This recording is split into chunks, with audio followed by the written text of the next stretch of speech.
Hey guys, King of Duels here with a deck profile of my Chain Burn deck.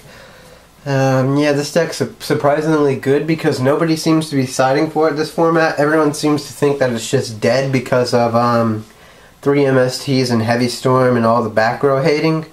But yeah, this deck will destroy everything. Nobody ever expects it.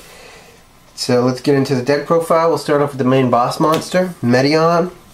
Yeah, he's extremely broken. You can normal summon him and attack your opponent, and it returns all their cards back to their hand, and they take 300 for each one that it sends back to the hand.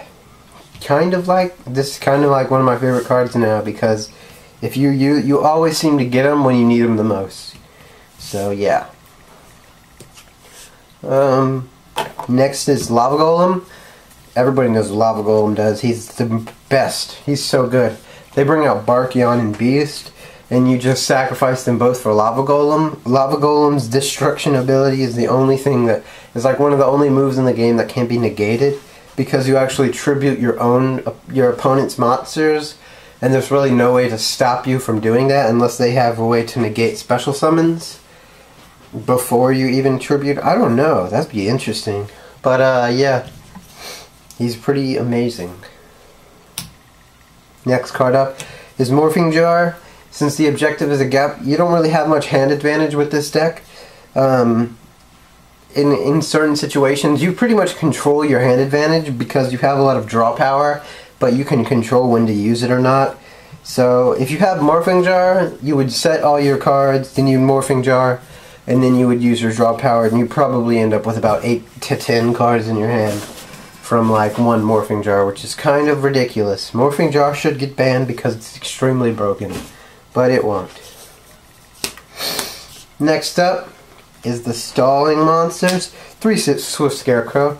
I don't run Battle Fader because Battle Fader can be warninged, and if they warning you, if they have a game on the table and they attack and you Battle Fader and they warning, then you lose. But if they have a game on the table and they attack, if you Swift Scarecrow, it can't be warning since it's being discarded. Plus Macrocosmos won't negate it because it's only when it's discarded and not sent to the graveyard. So it's a very, very overpowered card. Should be running a lot more decks instead of Battle Fader because, yeah, if they swing for game and you have Battle Fader and they have warning, they win. Next up, the name of the deck's Chain Burn, and this is Chain Strike. Whichever chain link it is, it does that times 400 damage. I've gotten it up to 7 or 8. That's about the highest, so it's doing about 3,200 damage with one spell card. And if there's the same ability activated in the same chain, this you can't activate it. But the ruling is, if you have, it's a complicated ruling, but if you use Chain Strike as chain link 4, and then you Chain Strike as chain link 5, since when this one's activated, there's no other copies of the same effects in the link already. You can actually use both of them in the same chain link and the effect will still resolve. Yeah, it's pretty complicated. Just look it up. Next is 3 Pot of Greed. Pot of Greed, Pot of Duality to add extreme consistency to the deck. It's pretty good card. Yeah, I'm not gonna lie. Pot of Duality, like, you always seem to get what you need when you Pot of Duality. Since there's 0 special summoning in this deck besides Lava Golem, it's really, really, really, really amazing. Next is probably one of the best cards in the deck. 3 One Day of Peace. Why do you say run 1 Day of Peace? You can't take any battle damage, you can't do any battle. Well, you can't take damage, you can't do damage.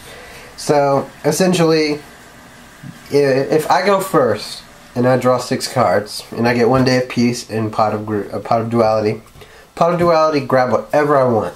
Then 1 Day of Peace, draw 1 more, and do nothing. Just end. Your opponent can't do anything. There's no way there's nothing they can do. You can't get around it.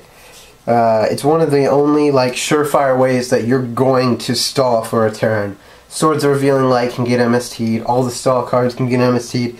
If this goes off, you will not take battle damage for 1 turn. Well, you won't take any damage.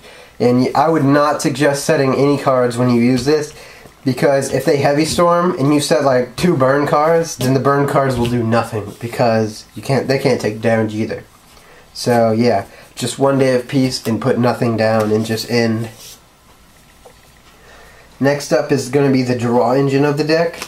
Accumulated Fortune. Since this is Chain Strike, Chain Burn, this card's amazing.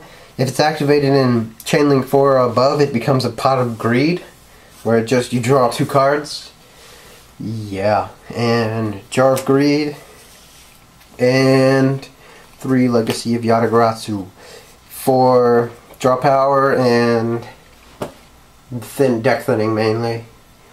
Well, deck thinning and chain linking, kind of. Oh, I forgot some. And 3 Reckless Greed. Because you need this much draw. You do, actually.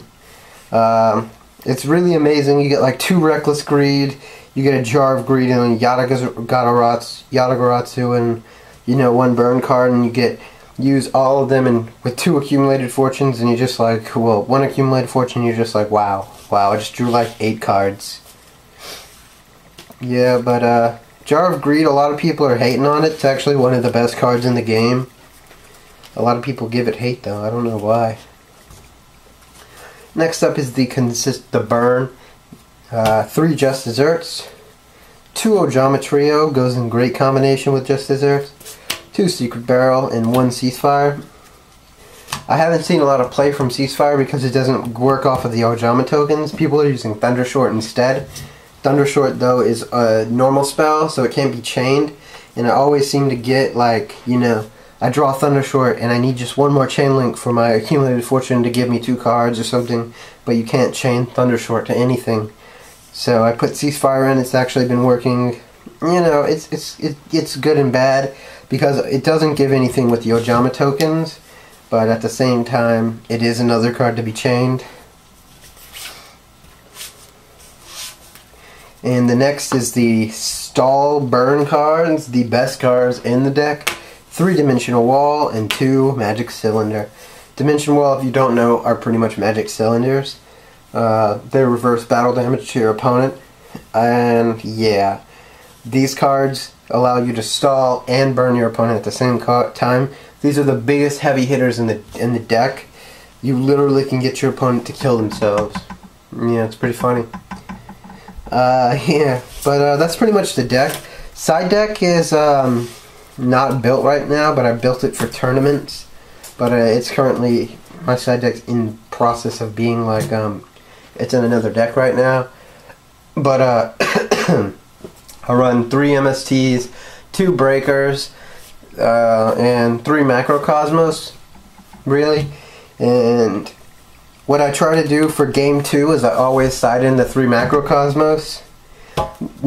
Just because if you get Macrocosmos off, your opponent's going to take priority in MSTing that, because it's going to shut their deck down, usually. Don't side in Macrocosmos if it's not going to.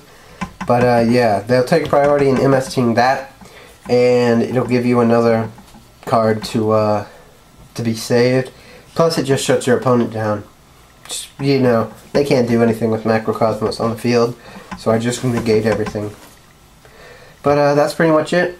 And thanks for watching, and see you guys later. Peace!